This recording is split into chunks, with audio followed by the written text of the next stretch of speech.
Salut les cathos, aujourd'hui nous sommes le 7 avril et nous fêtons Sainte Julienne de Montcornillan. La fête du Saint-Sacrement, devenue si populaire sous le nom de fête de Dieu, a été instituée au XIIIe siècle grâce à l'intervention d'une humble religieuse belge nommée Julienne. Née en 1193 au village de Rétine, près de Liège, elle eut à peine le temps de connaître ses parents car elle devint orpheline à 5 ans.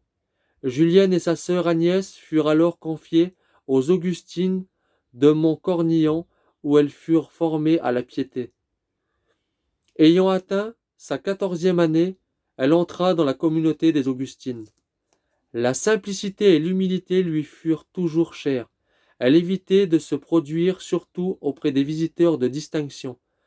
Parfois, ceux-ci lui demandèrent quelques entretiens spirituels. Je suis la servante de la cuisine, répondait-elle. Que voulez-vous apprendre de moi? Je sais traire les vaches, donner à manger aux poussins de la basse-cour, et autres choses semblables. Pour ce qui est de parler de Dieu, vous le feriez mieux que moi, car vous êtes instruit, et je vous écouterai volontiers. Dès sa plus tendre enfance, Julienne avait eu une admirable dévotion envers le sacrement de l'Eucharistie. Dieu l'a préparée à son insu à la mission qu'il devait lui confier.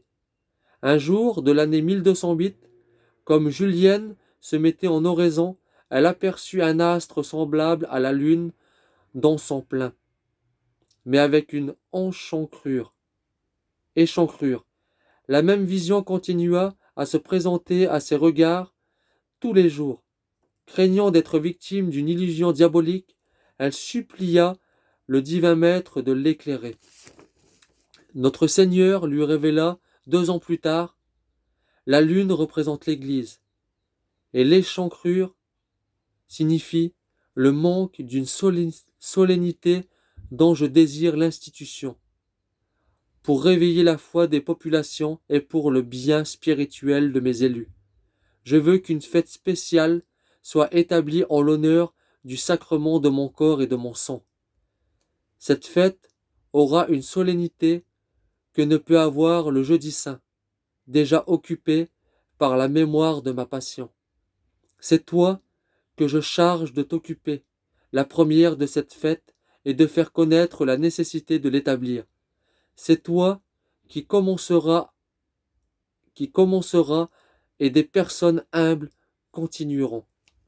Persuadée d'accomplir la volonté de Dieu, Julienne, après plusieurs années d'hésitation, alla faire connaître aux autorités religieuses la mission qu'elle avait reçue. Dès 1246, l'évêque de Liège, Robert de Thorort, publia un mandement instituant la fête de Dieu pour son diocèse. Un ancien archidiacre de Liège, devenu pape sous le nom d'Urbain IV, institua la fête pour l'Église universelle en 1264. Julienne n'eut pas la consolation d'assister à ce triomphe survenu 6 ans après sa mort. Élue prieuse de Montcornillan, elle fut victime d'une odieuse cabale, chassée de son couvent, et alla finir ses jours comme recluse près de l'église de Fosse le 5 avril 1258. Que Dieu vous bénisse et à plus les cathos.